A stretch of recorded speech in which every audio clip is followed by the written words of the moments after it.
Hello, good morning everyone. Happy Bhai Dooj to all of you. तो आज है भाई दूज। तो भाई दूज की हमारे यहाँ पूजा होती है, ज़मीन पे बना के भाई की मतलब चौक बनाते हैं, फिर उस पर पूजा करते हैं। तो अभी बस मैं नहाया नहीं है मैंने, बस अभी मैं जा रही हूँ, नहाऊंगी और फिर तैयार होके भाई दूज की पूजा करूँगी। और यहाँ पे मैं दिमागिया लगा रही हूँ कि निशल का टीका किससे लगवाऊँ। और निशल के खैर चलो मैं एक घड़ी सोच लूँ कि मैं भी लगा सकती हूँ, पर निशल के पापा के यहाँ टीका कौन लगाएगा यहाँ। भाई दूज तो मैं लगा नहीं सकती, और भी पूजा होती है मैं लगा देती हूँ। तो देखते हैं कि किससे मैं उनको टीका लगवाती हूँ। तो फ्रेंड्स, आज है भाई दूज। तो आप लोगों को भाई दूज की बहुत बहुत बधाई। और हमारे अभी पूरा पूजा शुरू हो रही है भाई दूज की। तो चलिए देखते हैं। मम्मा क्या कर रही है निशल? मम्मा पूजा पाती है। पूजा पार्टी कर रही है। मेरा फोन आ रहा है। भाई फूटता ही नहीं है, एक बार में फोड़ना होता है। पूछ क्यों? चलो काटे करके भैया क्या भैया भैया बटुआ ना क्या कुछ कटवा ओ ना लगे, दूध क्या क्यों? पता। निशल बेटा बटो। तो कांटे भी नहीं टूट रहे तो उस समय ट्रेन निशल। मम्मा कुछ बोलते हैं, कांटे तोड़ के चढ़ाते हैं ना यहाँ पे। हाँ हाँ हाँ। तो इस माँ काटा है। कांटे चढ़ा जाते हैं तोड़ के हैं। क्या था? टूट गया था। क्या टूट गया था? नहीं मेरा यहाँ पे पैर में क्या टूट नहीं रहा, हाथ में छूट जा रहा है। अब मेरी निशल की कोई बहन तो है नहीं, अभी हम देख किट्टू को बुला लेंगे थोड़ा, तो हम लोग अपने आप से ही टीका लगा लेंगे। किट्टू को बुला लेंगे, लगवा लेंगे। ओ ये किट्टू अभी ऐसा भी कर सकते हैं, हम निशल के लगाते हैं, निशल मेरे लगाते हैं।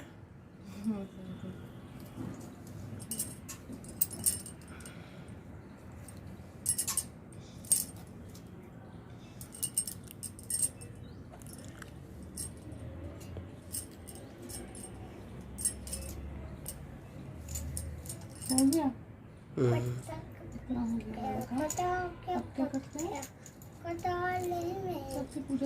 कथा कथा उसके साथ बेटे और एक बेटी थी।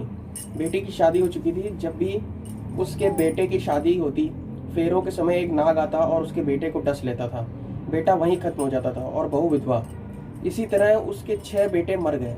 7वें की शादी होनी बाकी थी। इस तरह अपने बेटों के मर जाने के दुख से बुढ़िया रो रो के अंधी हो गई थी। भाई दूज आने को हुई तो भाई ने कहा कि मैं बहन के तिलक कराने जाऊंगा। माँ ने कहा ठीक है। उधर जब बहन को पता चला कि उसका भाई आ रहा है तो वह खुशी से पागल होकर पड़ोसन के यहाँ गई और पूछने लगी कि जब बहुत प्यारा भाई घर आए तो क्या बनाना चाहिए। पड़ोसन उसकी खुशी को देखकर जल बुन गई और कह दिया कि दूध से रसोई लेप, घी से चावल पका। बहन ने ऐसा ही किया। उधर भाई जब बहन के घर जा रहा था तो रास्ते में सांप मिला। सांप उसे डसने को हुआ। भाई बोला तुम मुझे क्यों डस रहे हो? सांप बोला मैं तुम्हारा काल हूँ और मुझे तुम्हें डसना है।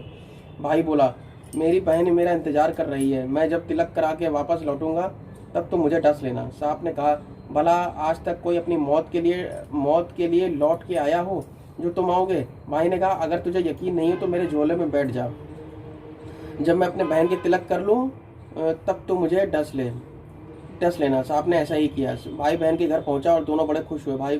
भाई बोला बहन जल्दी से खाना दे, बड़ी भूख लगी है। बहन क्या करे? ना तो दूध की रसोई सूखी ना ही घी में चावल पके। भाई ने पूछा बहन इतनी देर क्यों लग रही है, तू क्या पका रही है? तब बहन ने बताया कि ऐसा ऐसा हुआ। भाई बोला पगली, कहीं घी में चावल पकते हैं या दूध से रसोई लेपी जाती है? गोबर से रसोई लीप, दूध में चावल पका। बहन ने ऐसा ही किया। खाना खा के भाई बहुत को जोर की नींद आने लगी।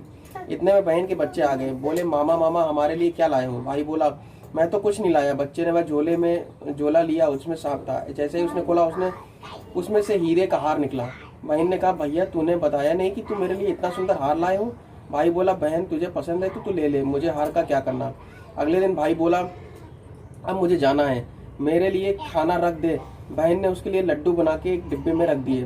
भाई कुछ दूर जाकर थक कर एक पेड़ के नीचे सो गया। उधर बहन के बच्चों को जब भूख लगी तो माँ से कहा कि खाना दे दो। माँ ने कहा खाना अभी बनने में देर है। तो बच्चे बोले कि मामा को जो रखे हैं वह लड्डू दे दो। वह बोली कि लड्डू बनाने के लिए बाजरा पीसा था, वह बचा पड़ा है चक्की में, जाकर खा लो। बच्चों ने जाकर चक्की में देखा तो सांप की हड्डियां पड़ी हुई थी। यही बात माँ को आकर रसोई में बताई तो वो बावली सी होकर भाई के पीछे भागी।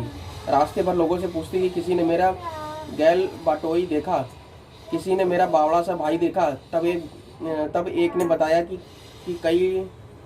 कोई लेटा तो है पेड़ के नीचे, देख लो वह तो नहीं है। भागी भागी पेड़ के नीचे पहुंची, अपने भाई को नींद से उठाया। भैया कहीं तूने मेरे लड्डू तो नहीं खाए? भैया बोला ये ले तेरे लड्डू। मैं नहीं खाए मैंने लड्डू, तेरे दे देते लड्डू तेरी तो दिए थे, उसके पीछे पीछे क्यों आ गई? बहन बोली नहीं भाई तू झूठ बोल रहा है, जरूर तूने खाया है। अब तो मैं तेरे साथ चलूंगी। भाई बोला तू ना मान रही है तो फिर चल। फिर चलते चलते बहन को प्यास लगी, वह भाई को कहती कि मुझे पानी पीना है। भाई बोला अब मैं यहाँ तेरे लिए पानी कहाँ से लाऊं? दूर कहीं चील उड़ रही है, चली जा वहाँ, शायद तुझे पानी दिख जाए। तब बहन वहाँ गई और पानी पीकर जब लौट रही थी तो रास्ते में देखा कि एक जगह जमीन में 6 शिलाएं गड़ी हैं और एक बिना गड्ढे रखी हुई थी। उसने एक बुढ़िया से पूछा क्या ये शिलाएं कैसी हैं? उस बुढ़िया ने बताया कि एक बुढ़िया है, उसके 7 बेटे थे। 6 बेटों की तो शादी के मंडप में ही मर चुके हैं, तो उनके नाम की ये शिलाएं जमीन में गड़ी हैं। अभी 7वें की शादी होनी बाकी है। जब उसकी शादी होगी तो वह भी मंडप में ही मर जाएगा, जब यह 7वीं शिला भी जमीन में गड़ जाएगी। यह सुनकर बहन समझ गई कि ये शिलाएं किसी और की नहीं बल्कि उसके भाइयों के नाम की हैं। उसने बुढ़िया से अपने 7वें भाई को बचाने का उपाय पूछा। बुढ़िया ने उसे बतला दिया कि वह अपने 7वें भाई को कैसे बचा सकती है। सब जानकर वह वहां से अपने बाल को ले करके पागलों की तरह अपने भाई को गालियां देती हुई चली। भाई के पास आकर बोलने लगी तू तो जलेगा, कुटेगा, मरेगा। भाई उसके ऐसे व्यवहार से को देखकर चौंक गया, पर ऐसा नहीं, पहले 3 बार बोल। नागिन ने 3 बार बोला। फिर बोला कि अब मेरे पति को छोड़। दुल्हन बोली एक मेरे पति से क्या होगा? हंसने बोलने के लिए जेठ भी तो होना चाहिए, एक जेठ भी छोड़। नागिन ने जेठ को भी प्राण दे दिए। फिर दुल्हन ने कहा एक जेठ से लड़ाई हो गई तो एक और जेठ को छोड़। वह विदेश चला गया तो तीसरा जेठ भी छोड़। इस तरह करके दुल्हन ने अपने 6 जेठ को जीवित करा दिया। उधर रो के बुढ़िया का बुरा हाल था कि अब तो मेरे 7वें बेटे की बाकी बेटों की तरह मर जाएगा। गांव वालों ने उसे बताया कि उसके 7 बेटे बहुआ आ रही हैं। तो बुढ़िया बोली अगर ये बात सच है तो मेरी आंखों की रोशनी वापस आ जाए और मेरे सीने से दूध की धार बहने लगे। ऐसा ही हुआ। अगर अपने सारे बहू बेटों को देखकर वह बहुत खुश हुई। बोली यह सब तो मेरी बावली का किया है, कहाँ है मेरी बेटी? सब बहन को ढूंढने लगे। देखा तो वह भूसे की कोठरी में सो रही थी। जब उसे पता चला कि उसके भाई सही सलामत हैं तो वह अपने घर को चली। उसके पीछे पीछे सारी लक्ष्मी भी जाने लगी। बुढ़िया ने कहा बेटी पीछे मुड़ के देख, तू सारी लक्ष्मी ले जाएगी तो तेरे भाई भाभी क्या खाएंगे? जब बहन ने पीछे मुड़ के देखा और कहा जो माँ ने अपने हाथों से दिया वह मेरे साथ चल, बाद बाकी का भाई भाभी के पास रहे। इस तरह एक बहन ने अपने भाई की रक्षा की। बहुत बड़ी कहानी थी। हाँ यार बहुत बड़ा कहानी। मेरी पूजा हो गई है तो अब चलते हैं अंदर और निशल के पापा की भी टीका लगवा देते हैं। तो टीका लगने जा रहा है। किट्टू वाला हाथ देना, ऐसे अंगूठा है, टीका लगाना आता है आपको? ऐसे फोल्ड करो हाथ, ये ऐसे फोल्ड करो। क्या होता है? ऐसे ऐसे करते हैं। ये थंब दिखाइए अपना, अंगूठा बनाओ। ये थंब ऐसे करो। हाँ गुड। ये निशल भी कर रहे हैं। और निशल के सर पे हाथ रख ले। तुम रख दो हाथ। निशल ऐसे लगाओ, ऊपर रखो। निशल ऐसे फोकस करो।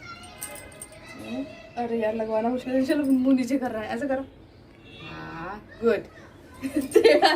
कोई दिक्कत नहीं, चावल लगा देना। कोई नहीं, देखो बहुत सुंदर सा। आओ जरा, पानी भी गिर गया यार। टच करो बस। अब ये लगाओ, चावल लगाओ। ये गुड। अब ये ऐसे कर दो। ये भी ऐसे लगा, ऐसे कर दो। ये ऐसे रख दे, ऐसे निशल को पकड़ा दो।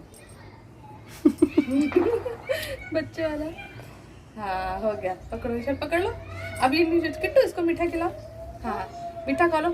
किट्टू खा लो निशल, खा लो। नहीं ऐसा नहीं, थोड़ा सा चॉकलेट दे देंगे बेटा। भी चॉकलेट देंगे। ये पहले किट्टू दीदी खिला दो निशल को, थोड़ा सा खा लो।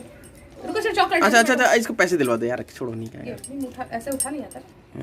रुको चॉकलेट ले ली ना उसने, अब हो गया मीठा। कूल हो गया। फोटो खिंचा लो। अब उसको पैसे दे दो निशल, पैसे दे दो।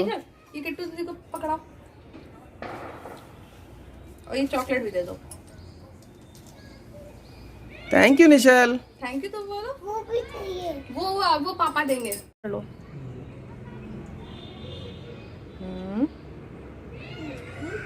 अब अंकल के फोरहेड पे लगाओ। लगाओ। कहाँ से? यहाँ से ऐसे लाइन ड्रॉ बस, करनी। बस, गुड। बस, और एक और बार लगाओ। एक और बार कर दो, एक और बार कर दो। और ऐसे करके हाँ ऐसे। बस थैंक यू। और अब राइस लगाओ। अभी राइस चावल लगा लो, चावल लगा दो। यहीं पे छुआ दो। बस।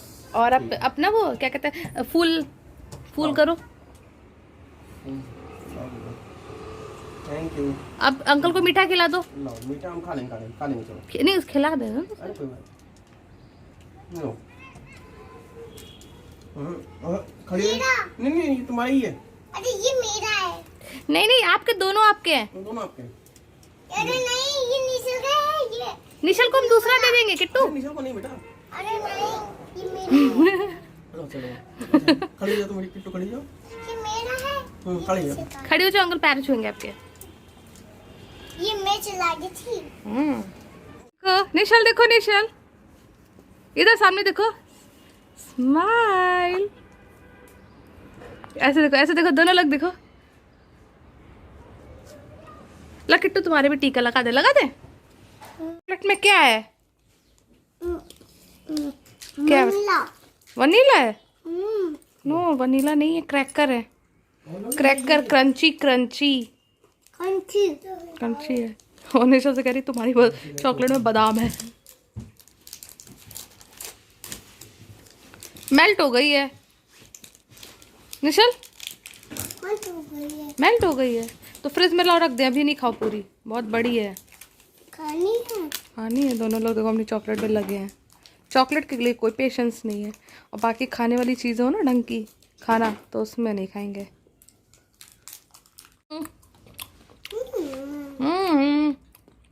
यम्मी। यानी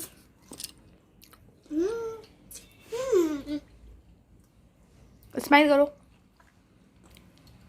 ऐसे स्माइल होता है निशल। निशल स्माइल करो। किट्टी तो कितना अच्छा पोज दे रही है। कि बेबी आने वाला है ना आपके यहाँ छोटा छोटा। तमी वाला। क्या कौन सा? तमी वाला। टमी वाला बेबी आने वाला। ओके पता सब ऐसे। तो आप एक्साइटेड हो कि नहीं? Are you excited? हाँ मम्मा। और निकालो पापा से निकलवा लो। स्टिकर लगाओ। लगाओ किट्टू इसको बता देना। यहाँ पे लगाना बीच में है ना। छोटा सा गोल गोल लगा दो। सारे माथे पे लगा दिया। लगवा दो सही से। कोई बात ऐसे और लगा दो। बस चावल चावल लगा दो। फूल लगा दो। फूल चूरा चूरा खाना है इनको। हाँ चूरा चूरा खिला दो। खिलाना नहीं है चावल। चावल नहीं खिला रही है। अच्छा स्कूटर चला रहा है बाइक चला रहा है बाइक चला रहा है। इसको पकड़ो पकड़ो पकड़ो। पापा की बुलेट तो भी यही चलाएगा। यही चलाएगा और कौन चलाएगा? ऐसे पकड़ लो ऐसे। बाज लग रखो एक एक पकड़ लेंगे। हाँ पकड़ो। दूसरा पैर खोल दूसरा पैर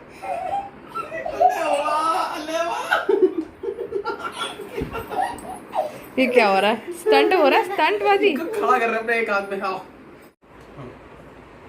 खड़े। इधर देखे इधर देखे इधर देखे। मम्मा की तो मम्मा की। बाय। ओए